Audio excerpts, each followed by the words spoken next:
Hello दोस्तों, नमस्कार, प्रणाम। उमाकांत यादव सर जी इस क्लासेज में आपका बहुत बहुत स्वागत है। ठीक, हम पिछले समय में दिल्ली सल्तनत के समकालीन विजयनगर साम्राज्य के बारे में पढ़ रहे थे, जिसमें 4 राजवंशों के बारे में पढ़ना था। संगम राजवंश, इसके बाद हम लोगों को सालू राजवंश, फिर तुलु राजवंश और आरविडु राजवंश। हम लोगों ने देखा कि संगम वंश की जो स्थापना किया हरिहर एवं बुक्का नामक 2 भाइयों ने अपने पिता की स्मृति में 1336 में किया। इसके बाद संगम वंश के अंतिम शासक विरूपाक्ष द्वितीय की हत्या करके सालू नरसिंह ने अगला शासन अपना बसाया।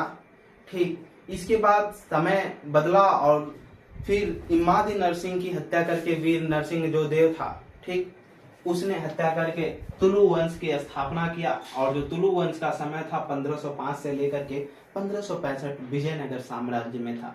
ठीक, इसके बाद एक राजवंश और बचेगा, आरविडु राजवंश। ठीक, उसको हमको पढ़ना है। इसके बाद ये विजयनगर साम्राज्य खत्म हो जाएगा।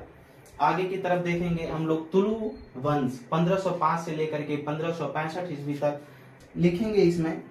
इसमें कुल 6 शासकों ने शासन किया। इसमें कुल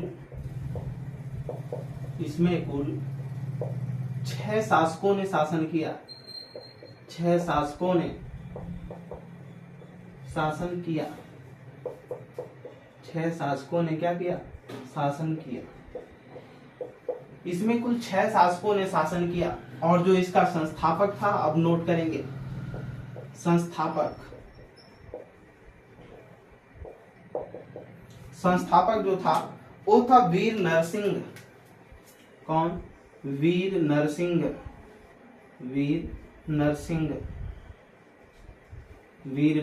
समय लिखेंगे 1505 से लेकर 1509 ईस्वी तक।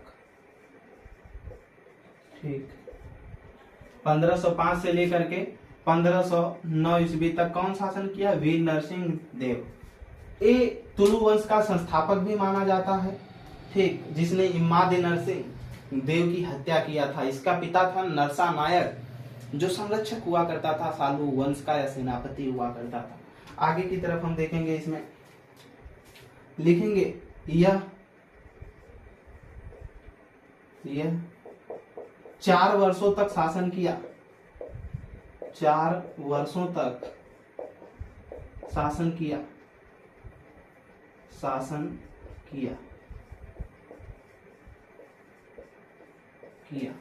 आगे लिखेंगे आंतरिक अशांति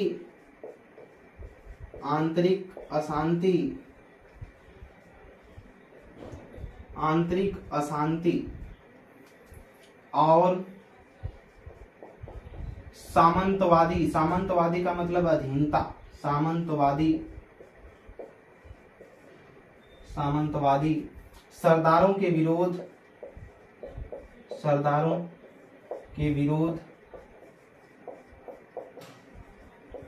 के कारण इसका शासनकाल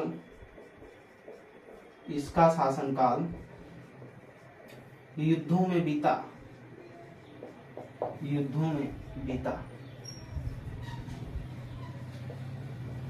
जो पिछला सालू वंश था, ठीक, उसमें सालू वंश का जो संस्थापक था सालू नरसिंह देव, वो बहुत ही प्रतिभा और योग्य संपन्न शासक था। उस समय के जो सरदार हुआ करते थे, ठीक, वो इन सबको नरसा नायक का ही पुत्र था वीर नरसिंह, वो जानते थे।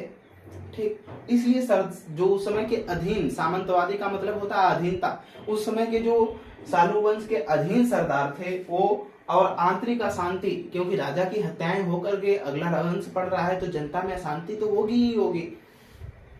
ऐसे जैसे आज ही प्रधानमंत्री की हत्या करके अगर दूसरे प्रधानमंत्री को बना दिया जा रहा है किसी पार्टी के द्वारा, तो थोड़ा अशांति फैलती है, जैसे इंदिरा गांधी के समय में हुआ था।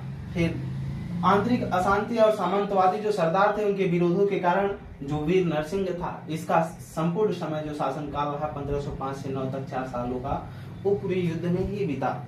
आगे की तरफ देखेंगे हम, यह विवाह कर को हटा दिया। विवाह कर को हटा दिया, यह विवाह कर को हटा दिया, जो विवाह कर लगा करता था उसको हटा दिया। ठीक, आगे की तरफ इसके हम देखेंगे। हम किसी भी तरीके की दिक्कत या परेशानी होती है आप हमको कमेंट बॉक्स में बताएंगे।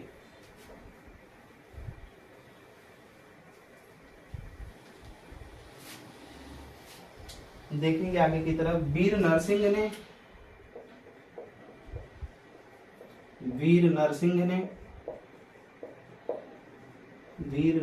ने अल्मीरा, कौन था? पुर्तगाली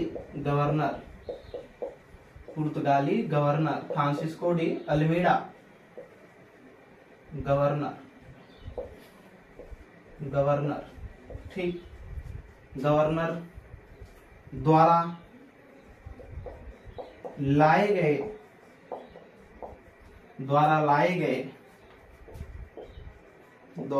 गए सभी घोड़े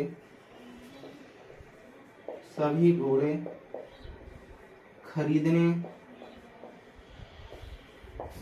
का सौदा किया। जो पुर्तगाली घोड़ा लेकर आए थे, यूरोपियन से, उसी को खरीदने के लिए वीर नरसिंह ने क्या कर लिया? अल्मीरा उस समय का जो गवर्नर हुआ करता था, 1498 में पुर्तगाली वास्को डी गामा भारत आ गया। ठीक, इसके बाद हो गया, फिर आया, फिर 1502 में आया। ठीक, इसके बाद पुर्तगाली जो गवर्नर बन करके अल्मीरा जो आया, ये 1505 में आया और 9 में इसकी मृत्यु हो गई। ठीक, तो जब दोबारा आया था तो इसने घोड़े लेकर आए थे यूरोपियन, उसी से ही वीर नरसिंह ने इसे घोड़े खरीदने का क्या किया था? सौदा किया था। आगे की तरफ लिखेंगे 1509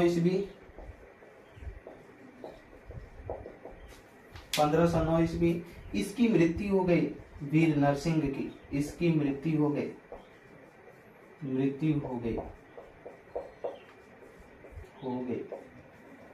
ठीक, यहाँ तक किसी को कोई दिक्कत होनी भी नहीं चाहिए। आगे की तरफ हम देखेंगे अगला शासक। हमने देखा ऊपर की, इसमें 6 शासकों ने शासन किया है।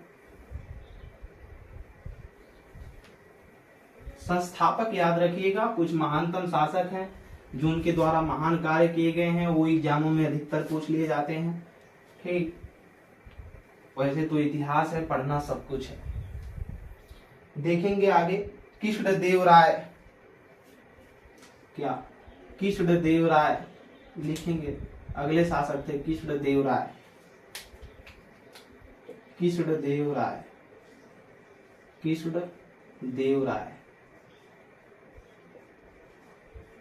समय है 1509 से लेकर 1529 ईस्वी तक। 1509 से लेकर के 1529 ईस्वी तक। कोष्टक में लिख लेंगे थोड़ा सा। सौतेला भाई थे नरसिंह देव के, वीर नरसिंह के। ये वीर नरसिंह के क्या थे? सौतेला भाई थे। कौन? कृष्णदेवराय, जो इसके पहले शासक हुआ उसी का सौतेला भाई थे। आगे की तरफ लिखेंगे इसमें स्टार बना करके, यह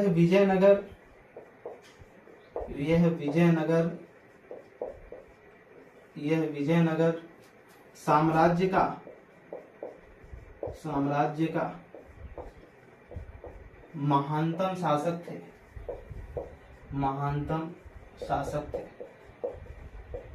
यह विजयनगर साम्राज्य का क्या थे? महानतम शासक थे। आगे लिखेंगे यह मुगल बादशाह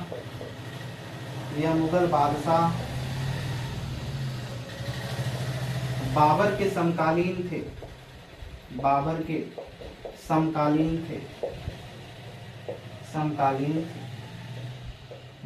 क्या थे? समकालीन थे। ठीक, उधर उत्तर भारत में बाबर का किसका? मुगल बादशाह किसका शासन चल रहा था? बाबर का चल रहा था। किसका? बाबर का। ठीक, तो बाबर के क्या थे? समकालीन थे। बाबर ने जो बुक्स लिखा था, किसने? बाबर ने लिखा था। कौन बुक लिखा था? तुजुक ए बाबरी। क्या? तुजुक ए बाबरी। तुजुक ए बाबरी। तुजुक ए बाबरी। ठीक, तुजुक ए बाबरी नामक जो पुस्तक लिखा था, कौन? मुगल बादशाह बाबर ने। ठीक, इसी में बताया था कि कृष्णदेवराय, इधर लिखेंगे, बताया था कि कृष्णदेवराय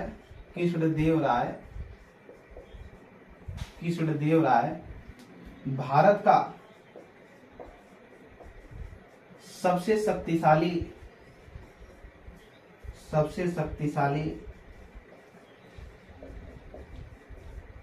शासक है। बाबर ने बताया था तुजु के बाबरी में कि कृष्णदेवराय भारत का सबसे क्या है? शक्तिशाली शासक है। दक्षिण भारत पे कब्जा, उधर विजयनगर साम्राज्य की तरफ बढ़ना मुश्किल है। आगे इसने बताया था इसी में कि तुजु के बाबरी में ही कि पांच मुस्लिम राज्य, यानी जहां पर मुस्लिम पांच, तुजु के बाबरी में बताया था 5 ऐसे थे जहां पर मुस्लिम राज्य चल रहे थे शासन। कहां कहां? दिल्ली में, और बंगाल में, और गुजरात में। ठीक, महमूद बेगड़ा, और उसके वंशज मालवा, और इसके बाद बहमनी। ठीक, कहां कहां? दिल्ली, बंगाल, गुजरात, मालवा और बहमनी। तुजु के बाबरी में बताया था किसने? बाबर के 5 मुस्लिम राज्य थे। और बताया था इसमें 2 हिंदू राज्य, नोट कर लेंगे इधर साइड में। तुजु के बाबरी में ही इसने बताया था क्या? 2 हिंदू राज्य। 2 हिंदू राज्य। कौन कौन से 2 हिंदू राज्य देखेंगे? 2 हिंदू राज्य थे। पहला एक मेवाड़ में और विजयनगर।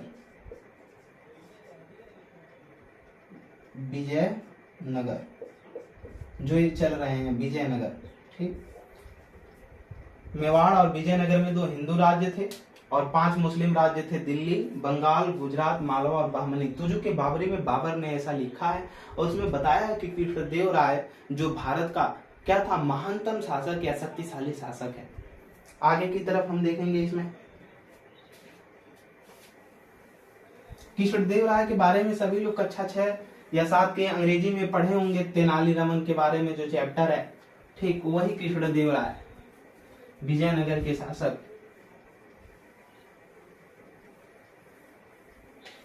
आगे देखेंगे इसमें 8 महान इनके दरबार में, इसके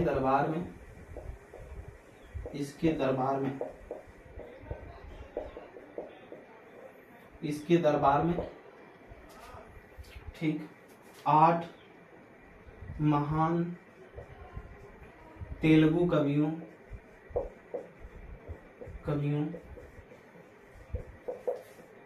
का समूह होता था।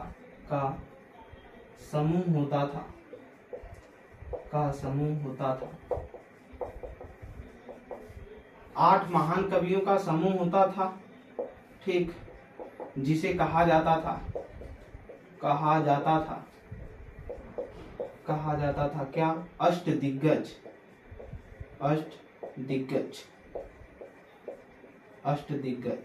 ठीक, अष्टदिग्गज। इसमें से प्रमुख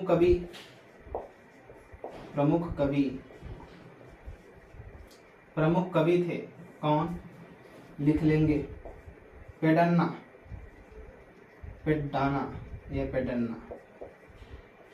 ठीक, पेड्डाना लिखेंगे। हिंदी एवं तेलुगु, हिंदी और तेलुगु के महान ज्ञाता थे। कौन? पेड्डाना। जो प्रमुख कवि हुआ करते थे जो कृष्णदेवराय था, इसके दरबार में 8 महान तेलुगु कवि का एक समूह होता था जिसे अष्टदिग्गज कहा जाता था। जैसे अकबर के समय में नवरत्न हुआ करते थे, ठीक उसी प्रकार शिवाजी के समय में जैसे अष्ट पेशवा हुआ करते थे, उसी प्रकार कृष्णदेवराय के दरबार में अष्टदिग्गज हुआ करते थे। ठीक, जिसमें से प्रमुख अष्टदिग्गजों में कवि थे पेडाना, ठीक, जिन्होंने हिंदू और तेलुगु के क्या थे, महान ज्ञाता थे। आगे की तरफ हम देखेंगे इसमें।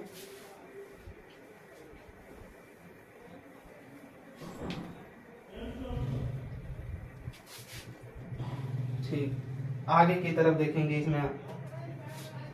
कृष्णदेवराय इसने खुद एक बुक्स लिखी, कृष्णदेवराय ने ही बुक्स लिखी। कौन सी?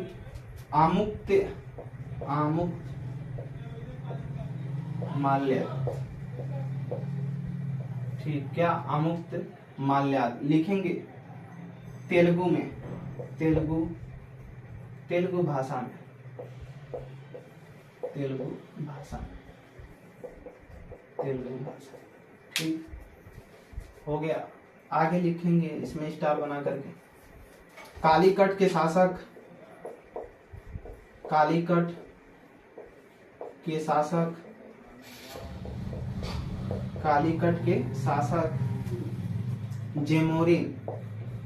जेमोरिन के विरुद्ध पुर्तगालियों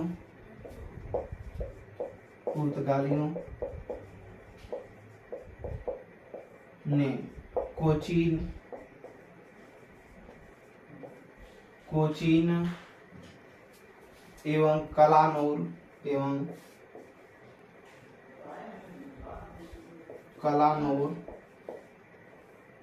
स्थान का नाम है सब केरल में अपनी फैक्ट्री स्थापित की।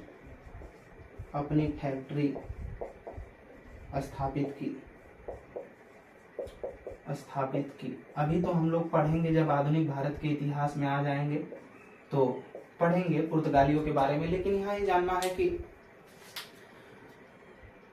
जो पुर्तगाली थे, ठीक, अरब शासक के जो देश हुआ करते थे जहाँ पर मुस्लिमों का बहुत ज्यादा मात्रा में शासन हुआ करता था, उधर से अरब शासकों के जो मुस्लिम शासक थे, उसने यूरोप से आने वाले उधर के क्षेत्रों के जो थे पुर्तगाल साइड से, वो रास्ते को ब्लॉक कर दिया। ठीक, इस्लाम शक्तियों का जो प्रचार प्रसार करने के लिए थे वो सब ब्लॉक कर दिए। अब उधर से कोई भी नहीं आ पाता था। अब पुर्तगालियों को ज्यादा से ज्यादा चीजों की आवश्यकता थी। ठीक, अधिकतर चीजें भारत में मिला करती थी, मसाला जैसी चीजें, और वो ठंडे प्रदेश में थे, इसलिए उनको कोई भी चीज खराब ना हो, इसके लिए मसाले में उसको अगर बना कर रखा जाएगा तो ज्यादा समय तक चलेगी। जैसे अचार वगैरह देखे हैं ना, मसाले में बना करके अगर रख दिया जाएगा तो बहुत ज्यादा समय तक सुरक्षित रहते हैं, कई सालों तक। तो इसके लिए अब पुर्तगालियों ने भारत की खोज करना स्टार्ट किया। ठीक, बहुत पुर्तगाली निकले, तो आएगा समय तो देखा जाएगा, उसके इतिहास में भी ज्यादा नहीं जाना। 1498 के पहले भी एक पुर्तगाली आया जो केप ऑफ गुड होप का मतलब दक्षिणी अफ्रीका का जो हिस्सा है वहीं से वापस चला गया। फिर 1498 में वास्को डी गामा पुर्तगाल से चला, और वो आते हुए रास्ते में जब केप ऑफ गुड होप होकर के आगे बढ़ा, अरब सागर की तरफ आया, तो एक अब्दुल्ला व्यापारी था, ठीक, गुजरात का, उसने उसकी सहायता पाई और यहाँ पर केरल के तट पर कालीकट बंदरगाह पर पहुंचा, जहाँ का राजा था जेमोरी। ठीक, उस समय जो पुर्तगाली हुआ करते थे सोना लाते थे भारी मात्रा में। सोना कहाँ से लाते थे?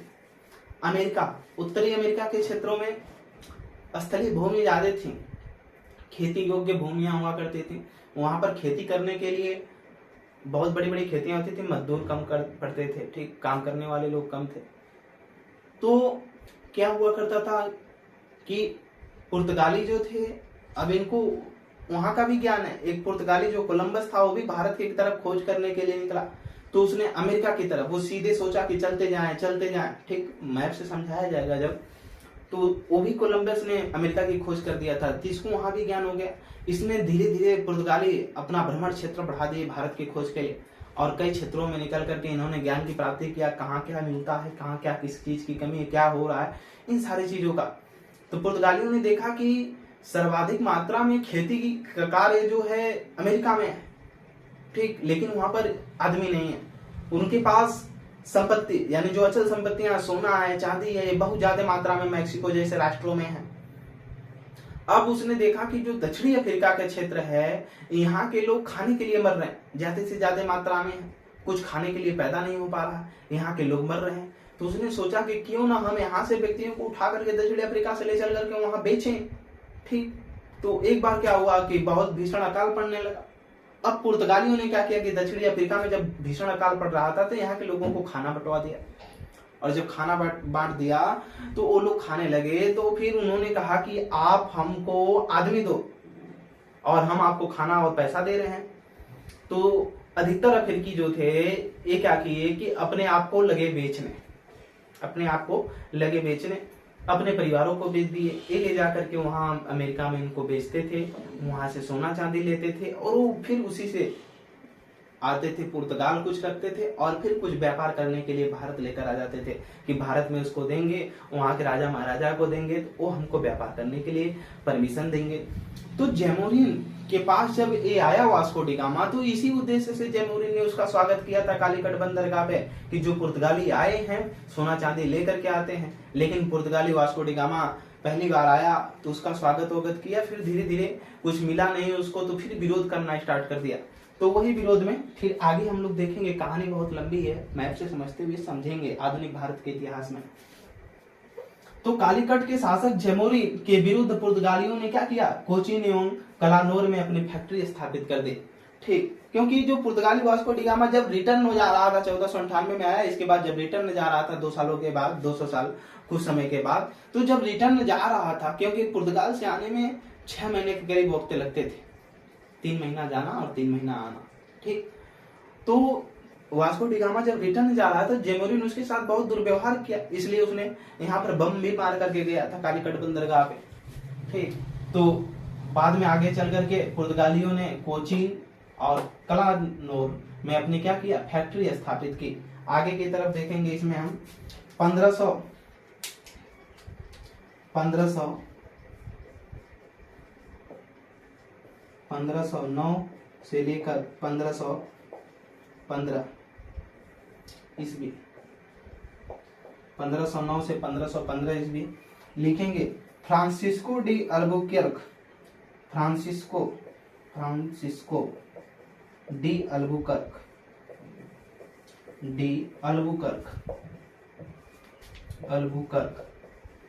फ्रांसिस्को डी अल्बुकर्क, ठीक। क्या था, नीचे कोष्टक में लिख लेंगे, सेकंड पुर्तगाली गवर्नर,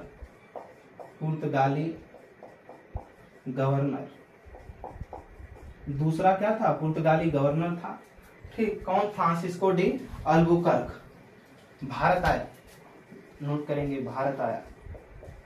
पहला पुर्तगाली गवर्नर जनरल क्यों आया, पहला पुर्तगाली गवर्नर जनरल 1505 में फ्रांसिस्को डी कौन आया, अल्मीड़ा भारत आया था, जो 9 तक था, उसकी मृत्यु के बाद ये आया। कब से, 1509 से 1515 ईस्वी तक। अब हुआ क्या, जो इसके पहले फैक्ट्री क्यों लगाना स्थापित किए, तो पुर्तगाली जो सोचे कि हम आते हैं समय में, फिर सारा कुछ खरीदते हैं, फिर लेकर जाते हैं, फिर इस तरह से देखा उन्होंने कि बहुत ज्यादा, तो उन्होंने सोचा क्यों ना हमें एक गोदाम बनाए, अपनी फैक्ट्री बनाए, और जब फैक्ट्री रहेगी तो हम बहुत ज्यादा से ज्यादा माल को खरीदेंगे और रखेंगे, इसके बाद यहाँ से धीरे धीरे हम पुर्तगाल पहुंचाते रहेंगे, ठीक। इस तरीके से उन्होंने फैक्ट्री स्थापित करना, किला बनवाया और फैक्ट्रियां स्थापित करना स्टार्ट कर दिया। आगे की तरफ देखेंगे तो हम लोगों ने देखा सेकंड पुर्तगाली गवर्नर कौन आ गया है, फ्रांसिस्को डी अल्बुकर्क। कब आया है, 1509 से 1515 ईस्वी तक। आगे की तरफ देखेंगे हम इसमें,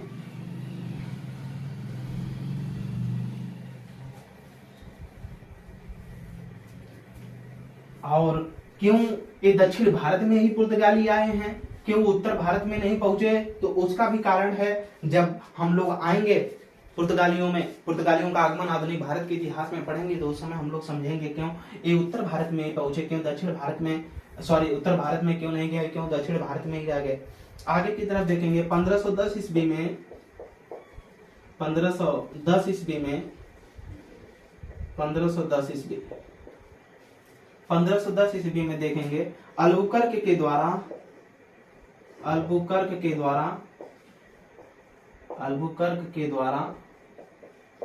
1510 ईस्वी में अल्बुकर्क के द्वारा फादर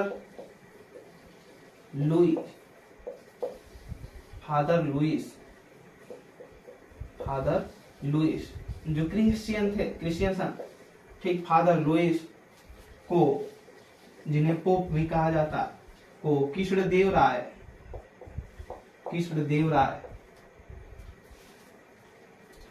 के दरबार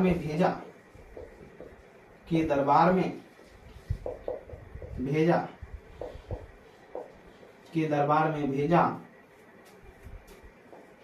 ठीक। क्यों भेजा, नीचे तीर बनाकर लिखेंगे, क्योंकि चटकल और ये बंगाल में पड़ता था चटकल, और मंगलौर, ठीक, तमिलनाडु वाले क्षेत्रों से, मंगलौर में फैक्ट्री लगाने हेतु परमिशन के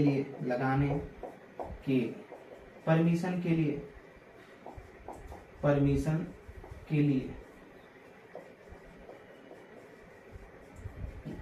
जो फादर लुइस था, ठीक, इसको तेलुगु भाषा भी आती थी, ठीक, ये बेहतरीन तरीके से और जानता भी था, इसीलिए इसको भेजा गया अल्बुकर्क, जो पुर्तगाली गवर्नर था दूसरा, उसके द्वारा भेजा गया कि जाइए और परमिशन लीजिए कि चटकल और मंगलोर में क्या करें, हम लोग फैक्ट्री लगाने की क्या मिले, अनुमति मिले।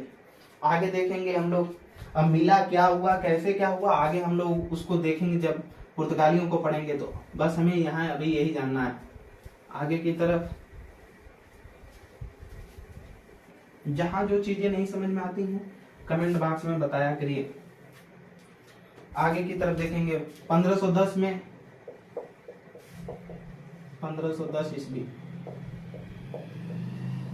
लिखेंगे बीदर के शासक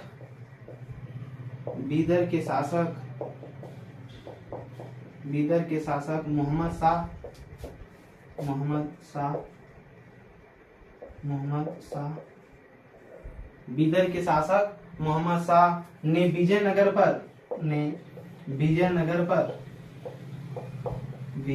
पर आक्रमण किया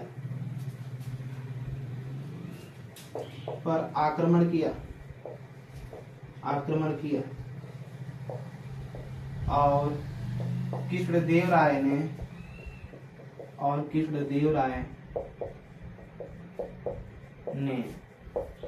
उसे पराजित किया।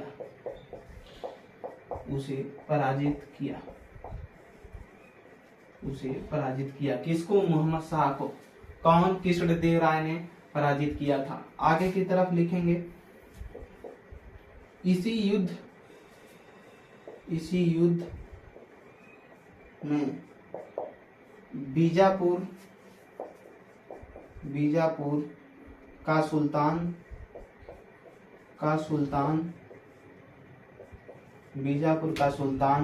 आदिल शाह मारा गया। आदिल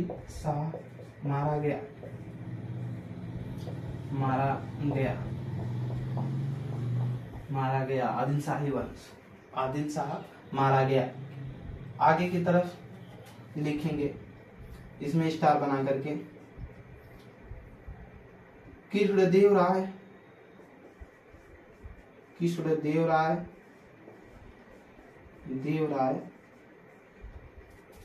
को सांस्कृतिक कृष्णदेव राय को सांस्कृतिक उपलब्धियों के कारण कहा जाता था। आंध्र भोज, नोट करेंगे, आंध्र भोज। क्या? आंध्र भोज, ठीक। दक्षिण भारत के शासकों को आंध्र भोज कहा जाता था, ठीक। कृष्णदेव राय को सांस्कृतिक उपलब्धियों के कारण, इस समय जो सांस्कृतिक उपलब्धि हासिल किया था, तेलुगु साहित्य जैसे महान कवि हुआ करते थे इसके दरबार में कृष्णदेव राय, इसको आंध्र भोज कहा जाता था। आगे की तरफ लिखेंगे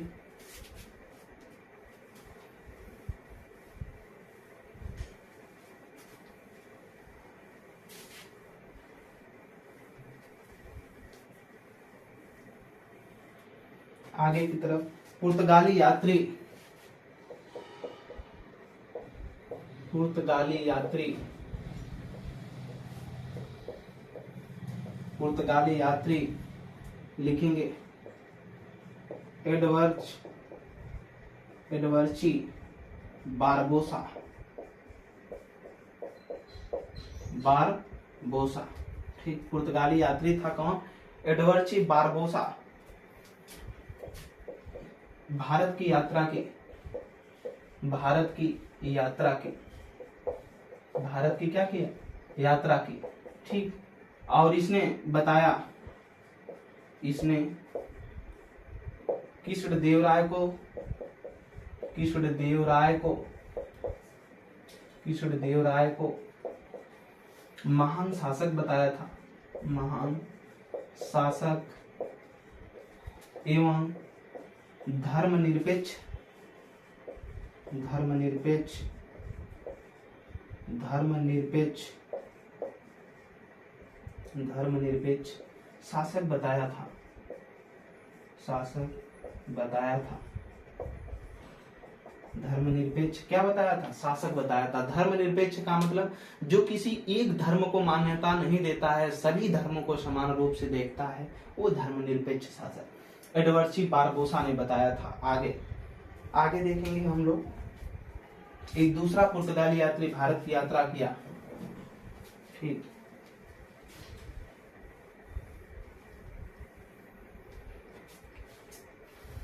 एक दूसरा पुर्तगाली यात्री था, पुर्तगाली यात्री,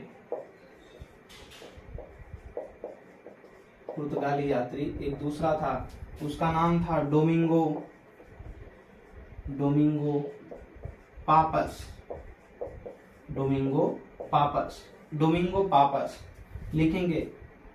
इसने बताया, इसने कृष्णदेव को बताया था, इसने बताया कृष्णदेवराय, कृष्णदेवराय एक महान एवं न्यायप्रिय, एवं न्यायप्रिय शासक है। इसने बताया था कि जो कृष्णदेवराय है एक महान और न्यायप्रिय शासक है। किसने? पुर्तगाली यात्री जो डोमिंगो पापस था। आगे की तरफ लिखेंगे कृष्णदेवराय, कृष्णदेवराय का शासनकाल, का शासनकाल तेलुगु साहित्य का, तेलुगु साहित्य का, तेलुगु साहित्य का क्लासिकल युग माना जाता है। क्लासिकल युग मतलब स्वर्ण काल। ठीक, क्लासिकल युग माना जाता है, माना जाता है, क्लासिकल युग माना जाता है। ठीक, किसका? कृष्णदेवराय का शासनकाल। कोई दिक्कत यहाँ तक? आगे की तरफ हम देखेंगे।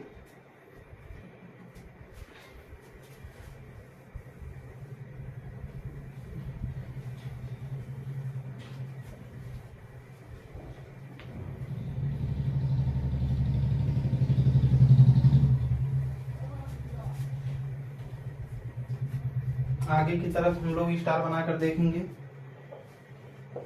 इसने, किसने? कृष्णदेवराय, इसने अपने, अपने पत्नी के नाम, पत्नी के नाम पर एक नगर बसाया, एक नगर बसाया। कौन? पत्नी के लिए, पत्नी के नाम के लिए, और दूसरा एक माता के लिए भी, माता के लिए। ठीक, पत्नी के लिए इसमें लिखेंगे होस्पेट, होस्पेट, और माता के लिए नागल देवी थी, इनकी माता का नाम नागल देवी, नागल देवी इनके नाम पे रखा नागलापुर। क्या? नागलापुर, ठीक, आगे की तरफ देखेंगे हम। जहां समझाने लायक है वहां हम बताएंगे, बाकी तो आपको खुद समझना होगा। प्रमुख मंदिर का निर्माण करवाया इसने, लिखेंगे प्रमुख मंदिरों का निर्माण करवाया, मंदिरों का निर्माण करवाया, का निर्माण करवाया, प्रमुख मंदिरों का निर्माण करवाया। पहला लिखेंगे हजारा मंदिर, हजारा मंदिर। दूसरा लिखेंगे विठल स्वामी मंदिर, विठल स्वामी मंदिर, विठल स्वामी मंदिर, सब दक्षिण भारत की तरफ है। तीसरा लिखेंगे चिदम्बरम मंदिर, चिदम्बरम मंदिर, चिदम्बरम मंदिर। ये प्रमुख मंदिरों का क्या किया, निर्माण करवाया था। कौन, कृष्णदेवराय। आगे की तरफ लिखेंगे। इसके बाद इसका देहांत हुआ 1529 ईस्वी में, ठीक। और इसके पुत्रों को लेकर के सिंहासन के लिए बहुत झगड़ा चली, तो उसमें से इसके पुत्रों में एक चचेरा पुत्र था, इसका मतलब भाई का लड़का, उसने अगला शासक बना। कौन, नोट करेंगे, चचेरा पुत्र। चचेरा भाई भी होता है, चचेरा पुत्र कह लीजिए, ठीक। वो था, नोट करेंगे, अच्युत देवराय, अच्युत देवराय, अच्युत देवराय, ठीक। समय लिखेंगे 1529 से लेकर 1542 ईस्वी तक, 1529 से लेकर के 1542 ईस्वी तक लिखेंगे। इसी के शासनकाल में, इसी के शासनकाल में, इसी के शासनकाल में, इसी के शासनकाल में प्रसिद्ध पुर्तगाली यात्री, प्रसिद्ध पुर्तगाली यात्री, पुर्तगाली यात्री नूनीज भारत आया, नूनीज, प्रसिद्ध पुर्तगाली यात्री नूनीज भारत आया, भारत आया। इसी के शासनकाल में जो प्रसिद्ध पुर्तगाली यात्री नूनीज था, क्या आया, भारत आया, ठीक। आगे की तरफ देखेंगे हम। कोई भी दिक्कत परेशानी होती है आप हमको कमेंट बॉक्स में जरूर बताएं।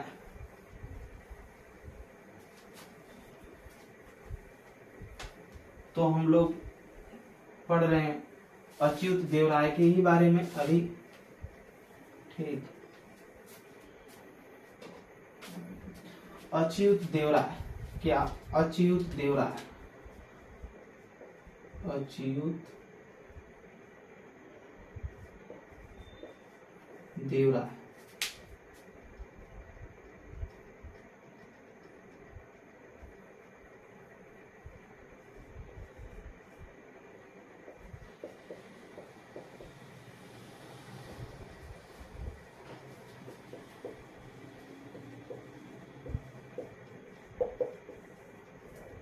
आगे की तरफ देखेंगे इसमें हम पुर्तगाली, प्रसिद्ध पुर्तगाली यात्री नूनीज जिसकी शासनकाल में भारत आया, लिखेंगे यह पांड्या, जो पांड्या शासक हुआ करते थे। पहले हम लोगों ने मध्य प्राचीन इतिहास में ही पांड्य शासकों के बारे में पढ़ लिया। पांड्या राजकुमारी, पांड्या राजकुमारी, पांड्य राजवंश जो चला करता था, यह पांड्या राजकुमारी वीरदांबिका, वीरदांबिका से विवाह किया, से विवाह किया, ठीक। आगे की तरफ देखेंगे दरबारी कवि, दरबारी कवि, क्या, दरबारी कवि। इसके जो दरबारी कवि थे देखेंगे राजनाथ इंडम, इंडेम, राजनाथ इंडेम, ठीक, इंडम इंडेम दरबारी कवि थे राजनाथ इंडेम। अगला शासक सदाशिव राय हुआ, देखेंगे अगला शासक सदाशिव राय हुआ, अगला शासक सदाशिव राय। ये सब उतनी इंपॉर्टेंट नहीं है। ठीक, सदाशिव राय।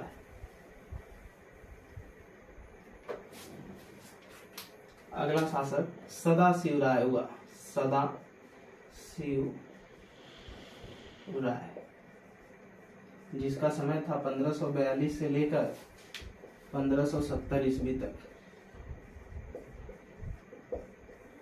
ठीक, सदाशिव राय देखेंगे 1665 ईस्वी में, 1665 ईस्वी। ठीक, लिखेंगे तालीकोट्टा का युद्ध बहुत इंपॉर्टेंट है और कई बार इतिहास के परीक्षाओं में एसएससी में तो कई बार पूछा गया है। तालीकोट्टा का युद्ध पूछा जाता है, विजयनगर साम्राज्य का पतन किस युद्ध के बाद हो गया, तो इसी तालीकोट्टा का युद्ध, इसी को बोलते हैं राजसी, इसी को कहीं कहीं देगा राजसी तांगड़ी युद्ध, राजसी तांगड़ी युद्ध। ठीक, तालीकोट्टा का युद्ध लिखेंगे दो लोगों के बीच में हुआ। कौन कौन से? विजयनगर साम्राज्य, कहां से? विजयनगर साम्राज्य, विजयनगर साम्राज्य, विजयनगर साम्राज्य का जो शासन था तुलु वंश का था। ठीक, ये पराजित हुआ। और दूसरा था दक्कन संघ। कौन? दक्कन संघ। और दक्कन संघ में कई राज्य शामिल थे। कौन कौन से? अहमदनगर, अहमदनगर क्या शामिल था? अहमदनगर शामिल था। फिर बीजापुर, क्या? बीजापुर शामिल था।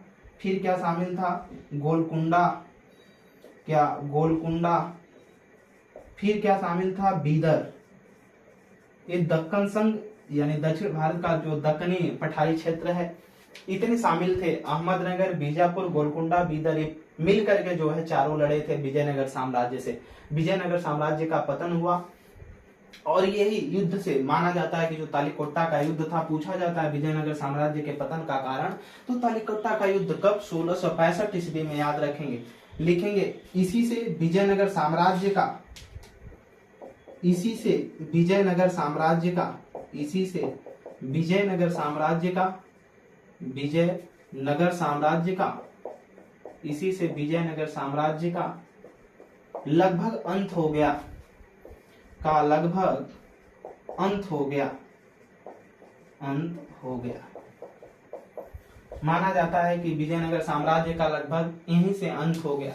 एक वंश है और चलेगा। ठीक, देखेंगे लास्ट वंश, राजवंश। हम लोगों को 4 देखना था।